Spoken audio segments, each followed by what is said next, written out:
Hi friends, 19ನೇ season IPL ಪಂದ್ಯದಲ್ಲಿ impressive batting impressive bowling ಬಗ್ಗೆ ಹೇಳಬೇಕಂದ್ರೆ ಮೊದಲನೇದಾಗಿ ವೈಭವ್ ಸೂರ್ಯವಂಶಿ ಅವರು ಮಾಡಿದಂಥ ದಾಖಲೆ 776 ಈ ಸೀಸನಲ್ಲಿ ಅತ್ಯಧಿಕ ರನ್ ಹೊಡೆದಂಥ ಪ್ಲೇಯರು.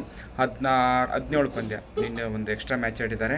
ಅದು ಬಿಟ್ಟರೆ ಅವರು ಅತ್ಯಂತ ವೇಗದ 1000 ರನ್ಗಳನ್ನು ಪೂರೈಸ್ತಾರೆ ಕೇವಲ 440 ಬಾಲಲ್ಲಿ. ಈ ಹಿಂದೆ ಆಂಡ್ರೆ ರಸೆಲ್ ಅವರ ಬ್ಯಾಟಿಂಗ್ನಿಂದ ಬಂದಿತ್ತು.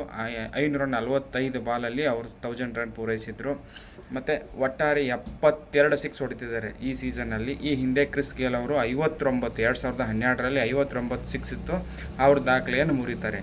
ಒಟ್ಟಾರೆ 6-4 135 ಹೊಡೆದಿದ್ದಾರೆ. ಈ ಹಿಂದೆ ಜಾಸ್ ಬಟ್ಲರ್ ಅವರು 128 ಇತ್ತು ಅಂಥೇಳಿ ಈ ಕೇವಲ 16 ಬಾಲಲ್ಲಿ ಅರ್ಧಶತಕ ಪೂರೈಸಿದ್ದಾರೆ. ಅದು ಅಲ್ಲದೆ ಪವರ್ ಪ್ಲೇಯಲ್ಲಿ 490 ರನ್ ಹೊಡೆದಿದ್ದಾರೆ.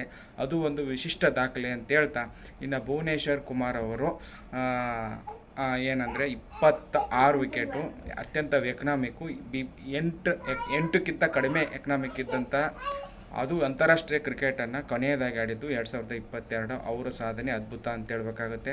ಇನ್ನು ವೈಭವ್ ಸೂರ್ಯವಂಶಿ ಅವರು ಬ್ಯಾಕ್ ಟು ಬ್ಯಾಕ್ 96, 97, 93 ಈ IPL ಪಂದ್ಯದಲ್ಲಿ 3 ಶತಕಗಳನ್ನು ಅವರು ತಪ್ಪಿಸ್ಕೊಂಡಿದ್ದಾರೆ ಅಂತ ಹೇಳ್ತಾ, ಇನ್ನು ನಾಳಿನ ಫೈನಲ್ ಪಂದ್ಯ ಬಗ್ಗೆ ಹೇಳಬೇಕಾದ್ರೆ RCB ವಿನ್ ಆಗುತ್ತೆ ಅಂತ ಹೇಳ್ತೀನಿ. ನಿನ್ನೆ ಒಂದು ವೇಳೆ ರಾಜಸ್ಥಾನ್ ರಾಯಲ್ಸ್ ಅವರು ಗೆದ್ದಿದ್ರೆ ನಮ್ಮ RCB ತಂಡಕ್ಕೆ ಸ್ವಲ್ಪ ಕಠಿಣ ಸವಾಲು ಹಾಕಿದ್ರು.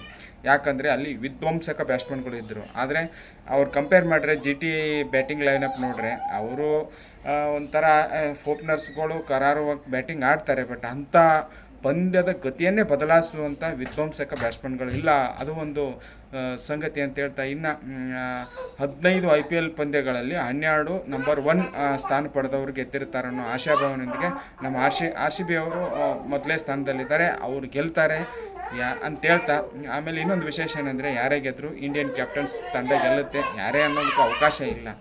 ನಮ್ಮ RCB ತಂಡನೇ ಗೆಲ್ಲುತ್ತಂತೇಳಿ ವಿಶ್ವಾಸದಲ್ಲಿ ನನ್ನ ವಿಡಿಯೋ ಮುಗಿಸ್ತಾ ಇದ್ದೀನಿ. ಎಲ್ಲರಿಗೂ ಅಡ್ವಾನ್ಸ್ ಹ್ಯಾಪಿ ಸಂಡೇ ಹೇಳ್ತಾ ನನ್ನ ವಿಡಿಯೋ ಮುಗಿಸ್ತಾ ಇದ್ದೀನಿ. ಜೈ ಹಿಂದ್.